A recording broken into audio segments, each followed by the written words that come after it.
test matter, because we were watching for a little bit the other day, and Jalen Harris looks a little bit different than everybody else on this team. I don't know if it's just his size, but like, where is he? Is he somebody that can take that step? And he certainly could. Jalen is a very talented kid. You don't see a kid that size that can move like he moves very often, and that's why we liked him in recruiting. I mean, that's his shtick, you know. And he's got to be more consistent. He's got to perform at the level we expect consistently, and then he's got a chance to do whatever he wants to do because he's that talented.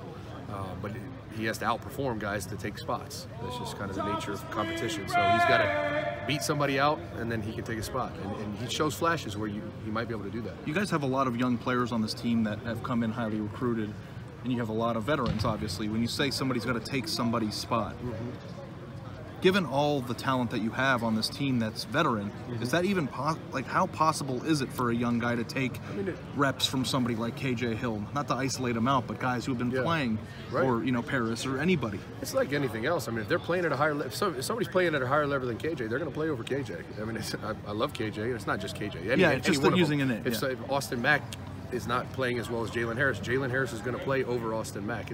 And I know what you mean. There's some loyalty to a guy that's played maybe, or you just expect that will be the starter the next year, but there's no expectation here. Everybody's got to go earn it.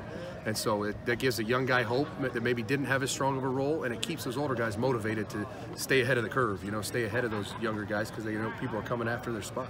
Coach, I'm sorry if you already asked this, but Urban said he has challenged you guys to go from good to elite. What does it take to make that jump from being a good receiving corps to an elite receiving corps? I mean, for us, we just need to be more consistent.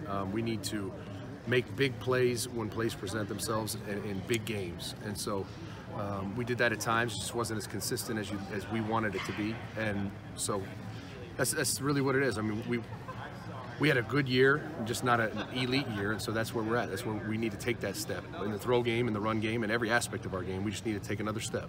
Kind of going off of that, just how difficult does that make the consistency when you don't even know who your starting quarterback is, and you're kind of splitting reps between the two guys, and obviously things change a little bit between the two, and just kind of take us through like what you're thinking. I mean, to be honest, that doesn't affect us much at all. We don't care who the quarterback, center, tackle, none of that matters to us, because we operate under this unit cohesion where it's about us. We're worried about us. We're worried about running our routes, getting separation, getting open. If the ball is there, then somebody else did their job. If it's not there, somebody else will get it right. So it doesn't matter who the quarterback is or who the offensive line is. None of that matters. It just matters that we are where we're supposed to be and open when it's time to be there, and then it's the quarterback's job to get the ball there. Urban, I'm sorry, I didn't mean to cut you off. Urban said that Ryan Day is helping out a little bit with the wide receivers. What's his role, and how exactly is he assisting with your unit? I mean, he does what any coordinator does. I mean, he's kind of in charge of the offense. He's in charge of the throw game and in charge of the quarterbacks. He doesn't coach the receivers or do anything specifically with them, except Johnny Dixon, who needs a lot of help. Why he need help? But what's wrong with him? Anyways,